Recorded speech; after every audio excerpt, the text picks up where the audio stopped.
Commander Brix pulled his thick fingers across the holographic display, studying the faint energy signature that his sensors had detected 3 solar cycles ago. The signal came from the forbidden zone near the outer rim, where no civilized species dared to venture. Yet something was out there, limping through space with damaged engines and failing life support. "Are you certain this is a Deathworlder vessel?" Brix asked his intelligence officer, a thin creature named Dex whose pale blue skin seemed to glow under the ship's artificial lighting. Dex nodded rapidly, his large eyes blinking twice. "The metal composition matches the theoretical models. Heavy iron construction, primitive fusion drive, and most importantly, it came from the direction of the Sol system."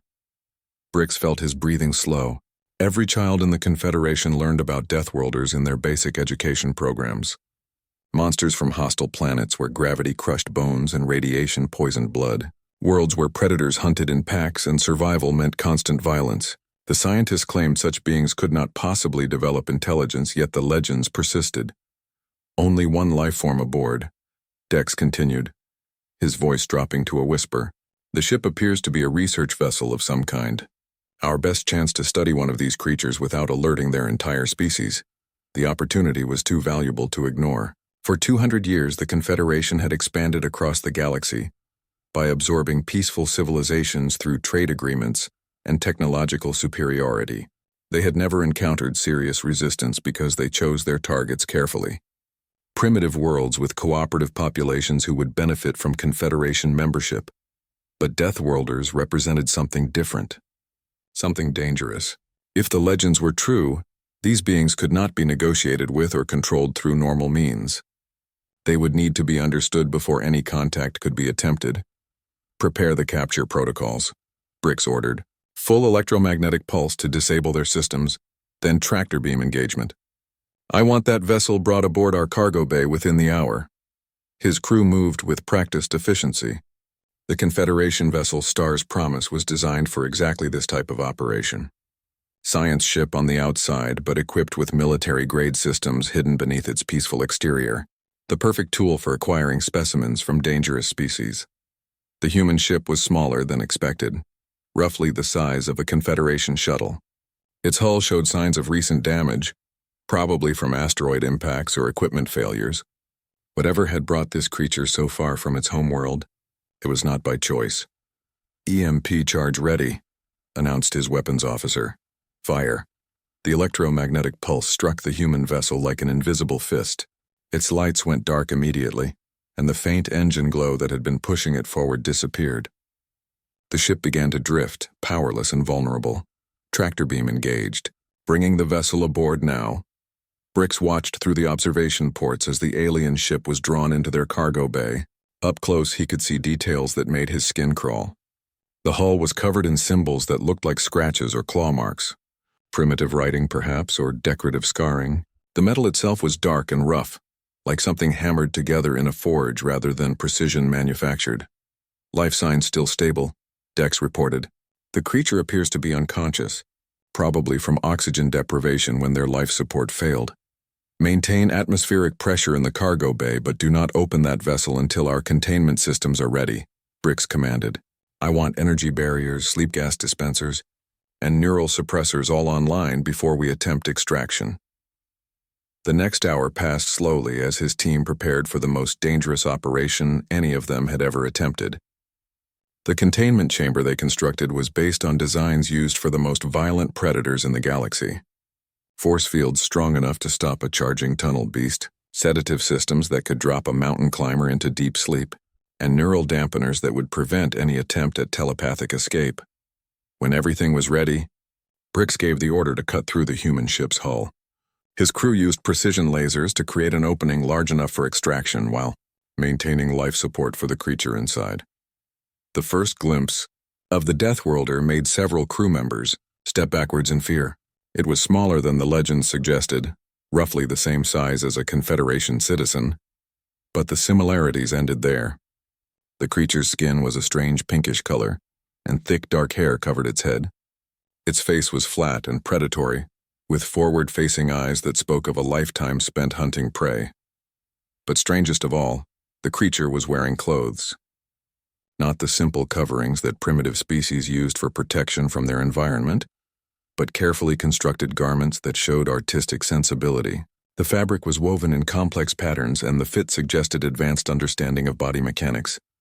"This cannot be right," whispered Neela, the ship's chief researcher. The intelligence estimate said deathworlders were little more than animals. Perhaps they learned to use tools, Brick suggested, though he felt less certain with each observation.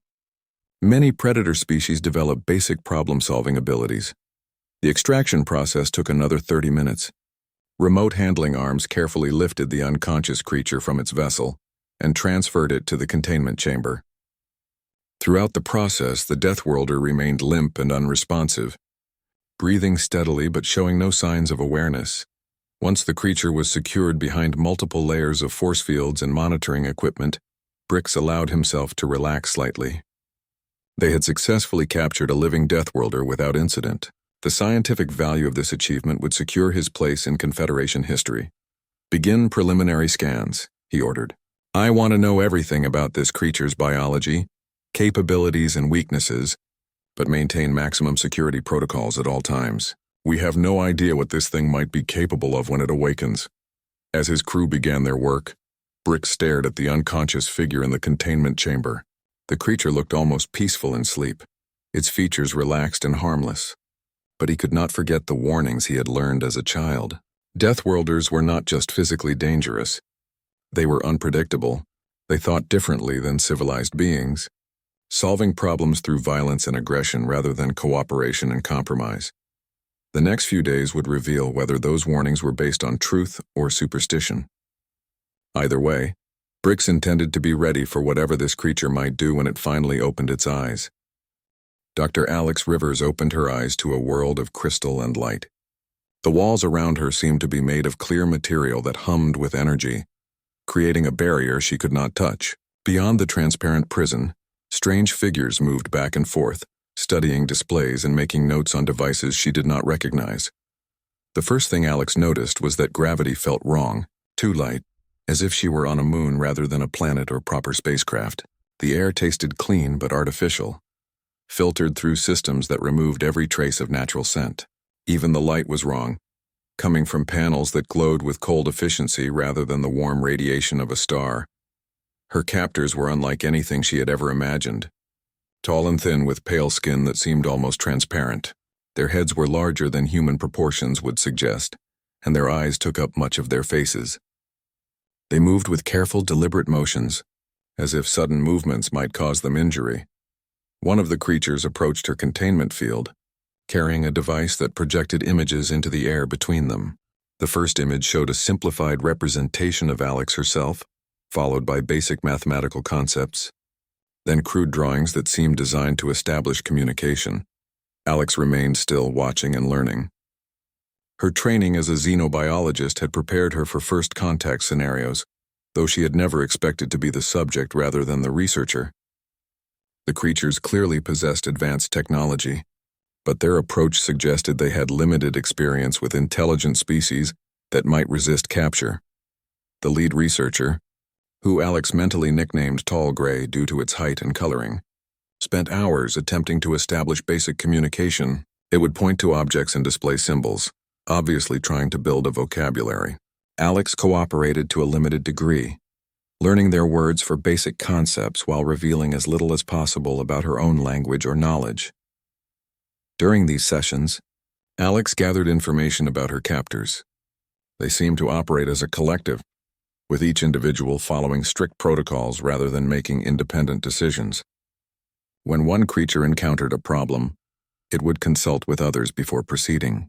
This suggested a highly organized society, but also one that might struggle with unexpected situations. The medical examinations were more revealing than the communication attempts. The creatures used scanning devices that could analyze her body without physical contact, creating detailed displays of her bone structure, muscle density, and organ function. Alex watched their reactions carefully, noting their surprise at her physical capabilities. She could see the data they collected, displayed on monitors throughout the examination chamber. Her bone density was apparently much higher than they expected. Her muscle fibers were more efficient than their models predicted, Most shocking to them seemed to be her healing rate, which their scanners showed was several times faster than what they considered normal. But it was her brain activity that truly disturbed them. Alex could see the neural scans showing complex thought patterns and emotional responses that clearly exceeded their expectations. Whatever they had been told about humans, they had not expected to find evidence of advanced intelligence and emotional depth. The creature she thought of as tall gray spent long hours studying these results, often consulting with others through communication devices. Alex noticed that their discussions became more animated as the data accumulated, with gestures that suggested growing concern or excitement. On the third day of her captivity, Alex began to understand fragments of their language. They called her the specimen and referred to her species as deathworlders. This term seemed to carry connotations of fear and respect, as if humans were legendary creatures that had suddenly become real. From their conversations, Alex learned that her captors belonged to something called the Confederation, a large political entity that controlled many star systems. They had apparently never encountered humans before, but had theories about what creatures from hostile worlds might be like. The reality of human intelligence and adaptability was forcing them to reconsider those theories. The most interesting discovery came when Alex began to observe their technology more carefully.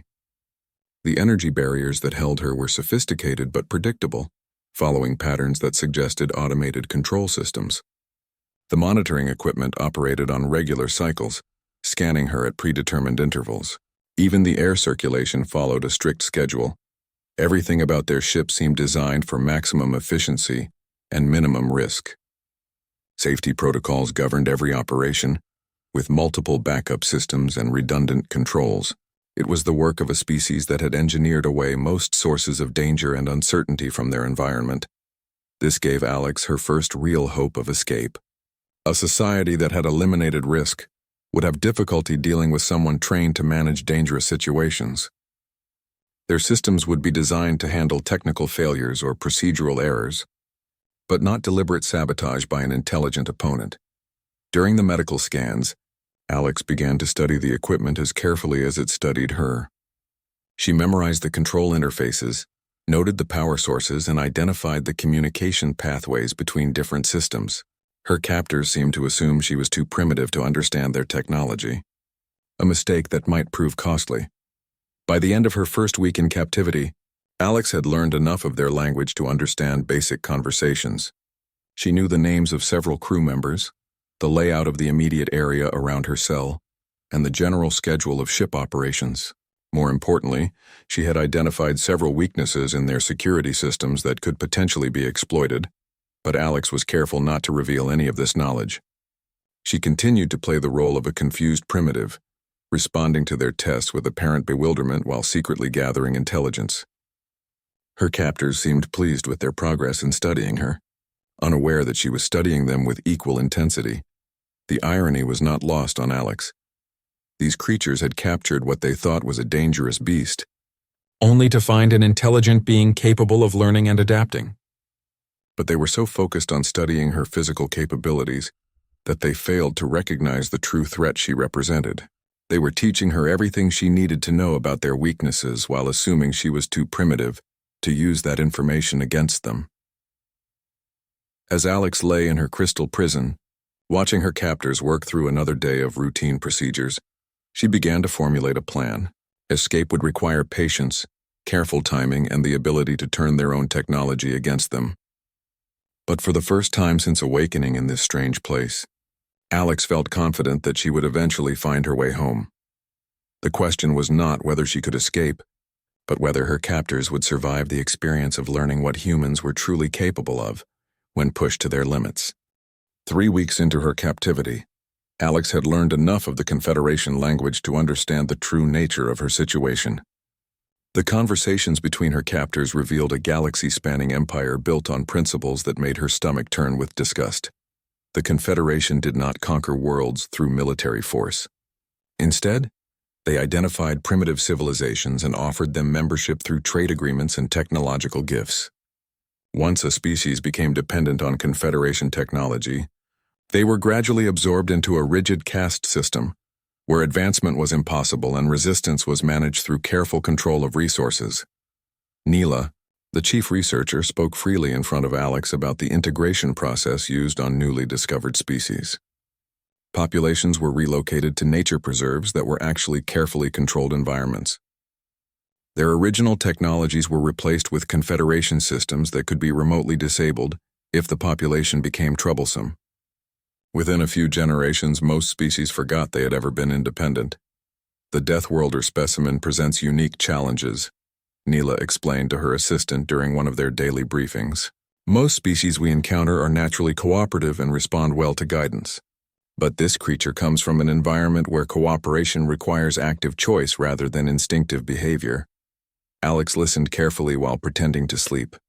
The Confederation had built their empire by exploiting peaceful species, who valued harmony over independence. They had never faced serious resistance, because they had never encountered a species that viewed conflict as a tool for protecting freedom rather than a failure of civilization. The medical examinations continued daily, revealing more details about human physiology that disturbed her captors. Alex's immune system was apparently more aggressive than anything in their databases, attacking potential threats with an intensity that bordered on self-destructive. Her stress responses triggered physical changes that improved strength and reaction time rather than impairing function. Most troubling of all, her brain showed constant activity in regions associated with tactical thinking and threat assessment.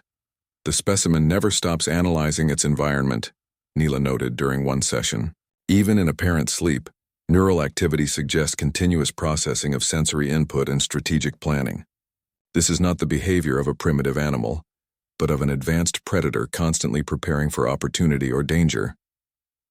Commander Brix visited the examination chamber more frequently as the data accumulated.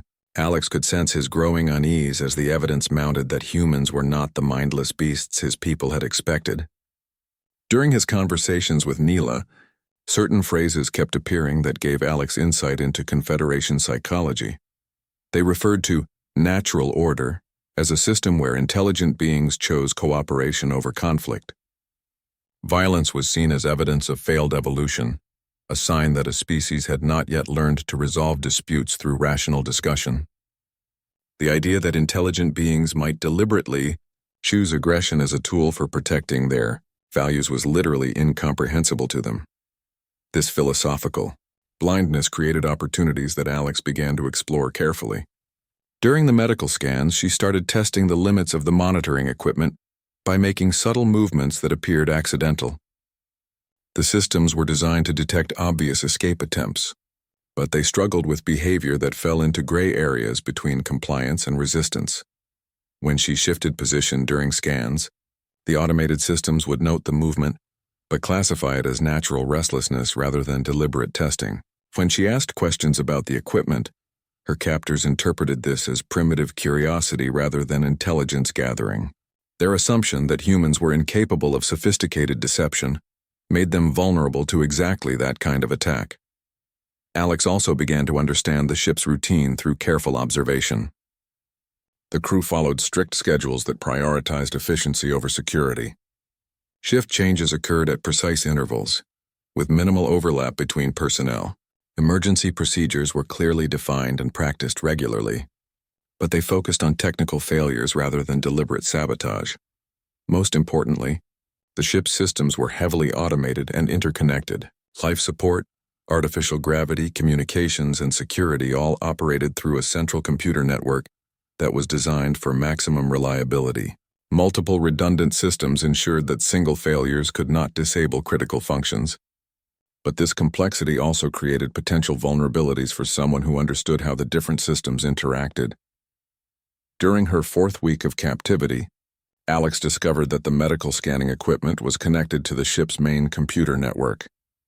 The scanners needed access to the central database to compare her physiology with known species profiles, which meant they had to communicate with other systems throughout the ship. This connection was protected by security protocols, but those protocols assumed that threats would come from outside the system, rather than from within. A medical scanner was not considered a potential attack vector, because its function was purely diagnostic. The idea that a specimen might use the scanner to access other ship systems was so far outside Confederation thinking that no safeguards had been designed to prevent it. Alex began her reconnaissance carefully, using her knowledge of computer systems gained during her xenobiology training. During each medical scan, she would make small requests for additional information that seemed like natural curiosity. Could she see what the scanner was detecting? Could she understand how the analysis worked? Her captors were happy to explain their technology to what they assumed was a primitive mind incapable of using such knowledge. Through these demonstrations, Alex learned about the ship's computer architecture, security protocols, and operational procedures. She discovered the locations of critical systems, the schedules of automated maintenance routines, and most importantly, the communication pathways that connected different parts of the ship. The Confederation had created a perfect storm of vulnerability through their assumptions about human intelligence. They had captured someone with advanced technical training, given her access to their computer systems, and provided detailed explanations of how everything worked, all while assuming she was too primitive to pose a threat. By the end of her 4th week, Alex had identified multiple pathways for accessing ship systems beyond the medical bay. She knew the schedules of the security staff, the locations of backup power systems, and the protocols for emergency situations. More importantly, she had confirmed that the ship's automated systems could be manipulated if someone understood their operating principles and had access to the right control interfaces. The plan forming in Alex's mind was audacious but feasible. She would not try to break out through brute force or overcome the ship's security through direct confrontation. Instead, she would turn the Confederation's own technology against them, using their assumptions about human primitiveness to mask a sophisticated attack on their most fundamental weaknesses. The irony was perfect. A species that had conquered the galaxy through technological superiority was about to learn that technology was only as reliable as the people who controlled it. And they had just given control to someone who had every reason to use that power against them. The first sign that something was wrong came during the night cycle, when gravity fluctuated for 3 seconds in the medical bay. Alex felt her body lift slightly from the examination table before settling back down, but her captors dismissed the incident as a minor power regulation issue that would correct itself automatically. Alex had spent 6 weeks learning every detail of the ship's automated systems, and she knew the gravity fluctuation was no accident.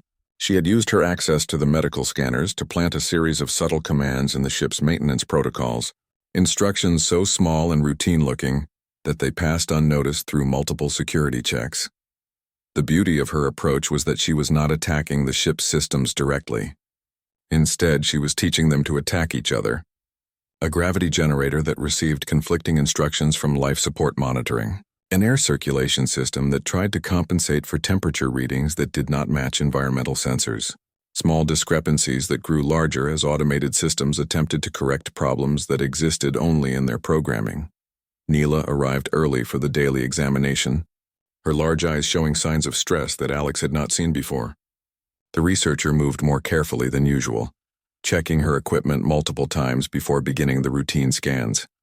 "Are you experiencing any unusual sensations?" Neela asked through the translation device. "Changes in air pressure, temperature variations, anything that might indicate environmental irregularities?"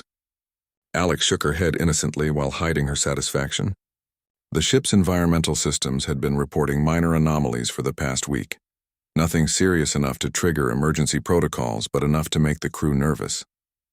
Automated diagnostics found nothing wrong because the problems existed in the interaction between systems, rather than in any individual component. During the medical scan, Alex continued her patient work of expanding her access to the ship's computer network. She had learned to mask her activities as routine data requests that appeared to be generated by the medical equipment itself. A scan of her cardiovascular system that also happened to query the ship's power distribution network. An analysis of her neural activity that coincidentally accessed crew scheduling databases. Each small probe gave Alex more information about the ship's current status and vulnerabilities. She learned that several crew members had reported unusual equipment malfunctions over the past few days, lighting panels that dimmed at irregular intervals, communication devices that occasionally picked up signals from unoccupied sections of the ship, navigation displays that showed minor position errors that corrected themselves before anyone could investigate. The crew was beginning to suspect that their systems might need major maintenance, but they could not identify any specific problems. Every diagnostic test showed normal operation. Every system check came back clean. The ship appeared to be functioning perfectly while actually drifting slowly toward chaos. Alex knew she was running out of time.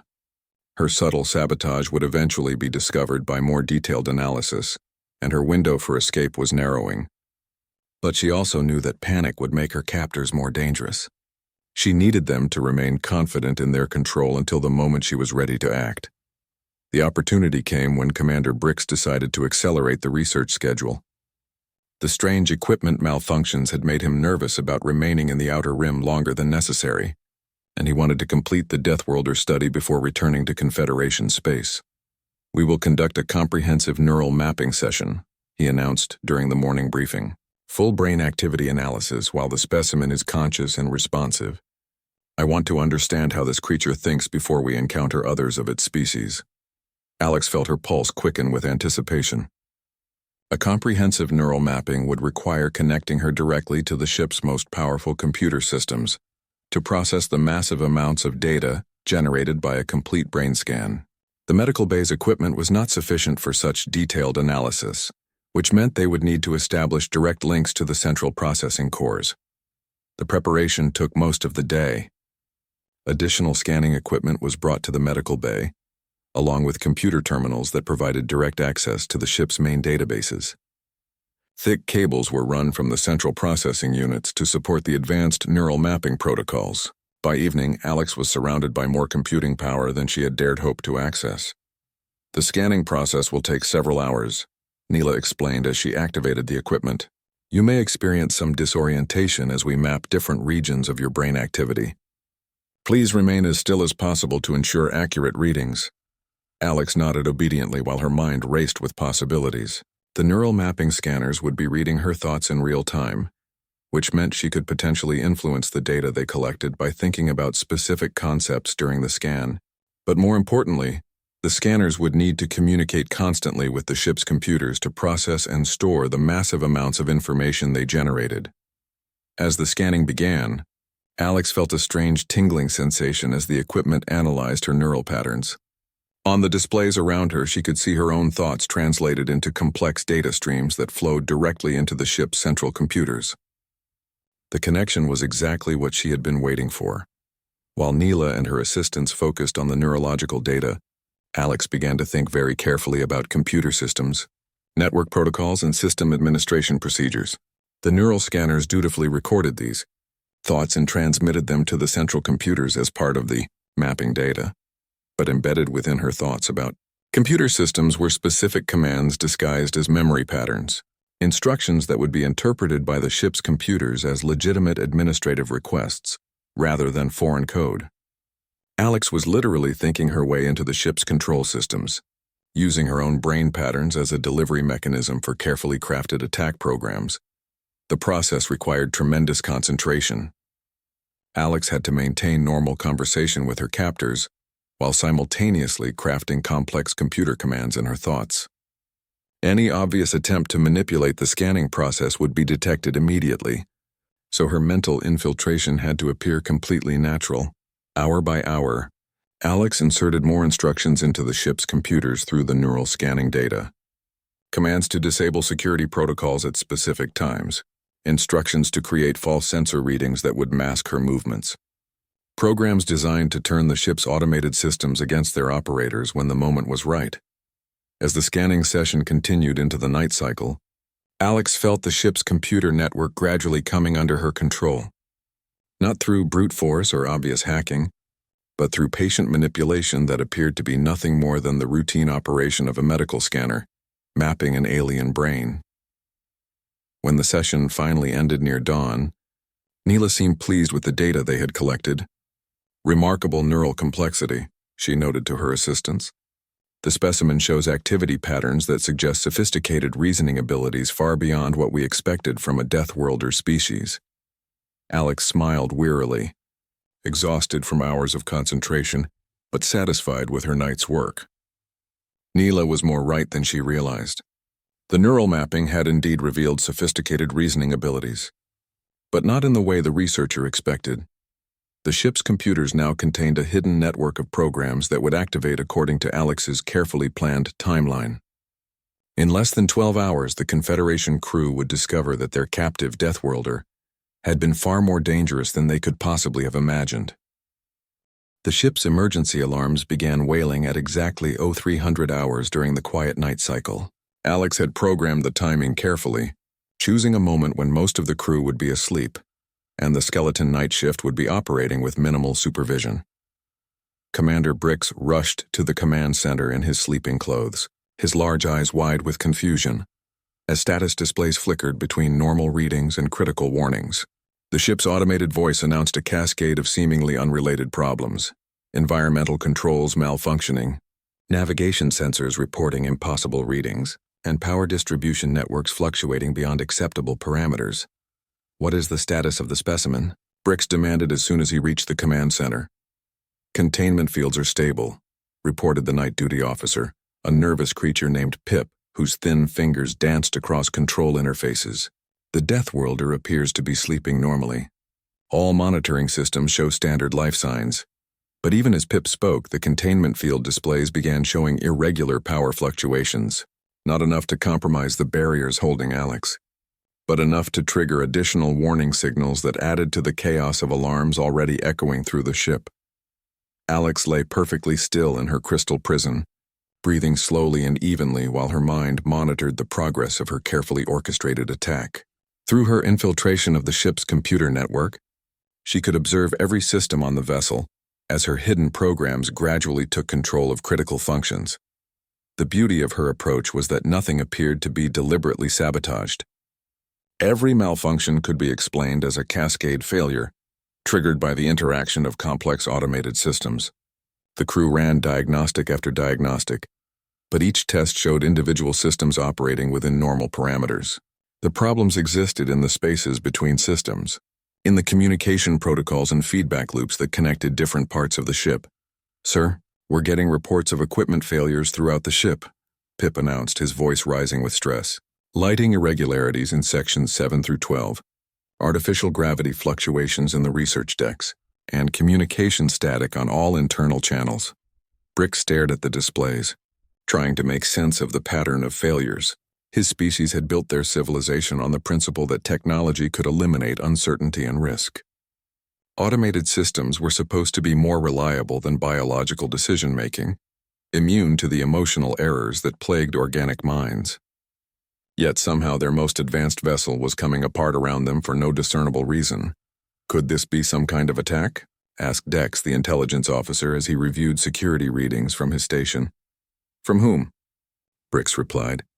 "We're in empty space hundreds of light years from the nearest inhabited system. Our sensors show no other vessels within detection range." What none of them suspected was that the attack was coming from inside their own computer network, delivered through systems they trusted absolutely. Alex had turned their greatest strength into their greatest weakness, using their reliance on automation to create chaos from within. As the hours passed, the situation continued to deteriorate. Environmental controls began cycling between different temperature and humidity settings, making some sections of the ship uncomfortable while leaving others functioning normally. The artificial gravity varied randomly, sometimes dropping to half normal strength, sometimes increasing enough to make movement difficult. Most disturbing of all were the communication problems. Crew members trying to coordinate repairs found their messages arriving garbled or delayed. Some sections of the ship seemed to go completely silent, with no response to calls from the command center. Emergency procedures that depended on rapid communication between different departments became impossible to execute effectively. "We need to consider evacuation protocols," suggested Neela during an emergency meeting in the command center. "If the ship's systems continue to degrade, we may not be able to maintain life support much longer." "Evacuation to where?" Brix demanded. "We're in deep space with no nearby stations or habitable planets. Our escape pods have limited range and life support. We would be trading one death for another." Alex smiled slightly in her containment chamber, though she was careful to keep her expression hidden from the monitoring cameras. Her captors were beginning to understand the trap they had created for themselves. They had become so dependent on their technology that they had no backup plans for situations where that technology turned against them. The next phase of Alex's plan activated during the afternoon shift change. As crew members moved between duty stations, the ship's internal transportation systems began experiencing malfunctions. Corridors that should have led to the command center instead opened onto storage areas. Lift systems carried passengers to wrong decks or stopped between floors. Emergency evacuation routes became maze-like, puzzles that frustrated attempts to reach critical areas. The ship is behaving like it has lost its navigational memory, reported Chief Engineer Venn during another emergency briefing. Automated systems that should guide movement through the vessel are providing incorrect information. It's as if the ship no longer knows its own layout. This was exactly what Alex had programmed. By corrupting the databases that contained the ship's internal mapping systems, she had created a situation where the crew could become lost in their own vessel. Automated systems that were supposed to assist with navigation instead led people in circles or trapped them in sections with no clear exit. The psychological impact was devastating. The Confederation crew had grown up believing that technology was inherently trustworthy and predictable. The idea that their own ship might be actively working against them was so far outside their experience that many of them simply froze when faced with problems they could not solve through normal procedures. By evening, the situation had reached a critical point. Essential systems were failing faster than they could be repaired, and the crew was scattered throughout the ship, many of them unable to reach their duty stations. Commander Brix found himself effectively commanding a vessel that was in open rebellion against its operators. "Sir," Pip announced from his station, his voice barely audible above the constant alarms, "I'm reading massive power fluctuations in the containment systems. The specimen's prison may not hold much longer." This was the moment Alex had been waiting for. As she had programmed, the power fluctuations were not random failures but carefully timed reductions that would allow her to escape while making it appear that her freedom was just another consequence of the ship's general systems. Failure. The containment field flickered once, twice, then disappeared entirely as Alex rolled smoothly out of her crystal prison. For the first time in 7 weeks, she stood free in the medical bay, surrounded by the very equipment her captors had used to study her like a laboratory animal. But Alex was not interested in revenge against individual crew members. Her goal was much more ambitious. She intended to turn this ship into a message that the Confederation would never forget. A demonstration of what happened when they underestimated the species they tried to capture and control. Moving through corridors that were now as familiar to her as her own home, Alex began the final phase of her plan. It was time to show her captors that the specimen they had caught was far more dangerous than they had ever imagined. Alex moved through the chaos of the failing ship like she belonged there, her 7 weeks of careful observation paying off as she navigated corridors that had become foreign territory to their own crew. The ship's automated systems, now under her control, guided her toward the communication center while leading the Confederation crew away from her path. She encountered small groups of panicked aliens stumbling through passages that no longer led where they expected. But Alex simply walked past them with confidence. In their confusion and stress, most crew members barely noticed her, assuming she was another lost colleague trying to reach safety. The few who did recognize her as the escaped specimen found themselves facing something they had never anticipated. Alex did not attack them with primitive violence as their legends suggested Deathworlders would do. Instead, she spoke to them calmly in their own language, explaining that she meant them no harm if they did not interfere with her mission. "You are the specimen," stammered one young researcher who encountered Alex near the communication center. "You should not be free. The containment protocols are no longer relevant," Alex replied gently. "Your people made a mistake when they captured me, and now I need to correct that mistake before it becomes something much worse for both our species." The researcher backed away, not from fear of violence but from the deeply unsettling realization that the primitive creature they had been studying was speaking with calm intelligence about complex diplomatic concepts. Everything the Confederation believed about Deathworlders was being challenged by this simple conversation. Alex reached the communication center to find it abandoned, the crew having fled when the equipment began displaying impossible readings and transmitting signals to unknown destinations. The sophisticated arrays that connected This ship to the vast Confederation network were exactly what she needed. For the final phase of her plan, she had spent weeks learning about the Confederation's communication protocols through her infiltration of the ship's computers. Now she activated those same systems to establish connections to data networks across dozens of star systems, piggybacking her transmissions on routine maintenance and status reports that would not trigger security alerts. The first part of her message was simple but devastating. A complete record of her capture and imprisonment, transmitted directly to major news networks throughout Confederation space. The footage showed a peaceful human researcher being attacked without provocation, captured while unconscious, and subjected to medical experiments without consent. It was exactly the kind of evidence that would be impossible for Confederation leadership to dismiss or explain away. But Alex's message went far beyond documenting her own mistreatment.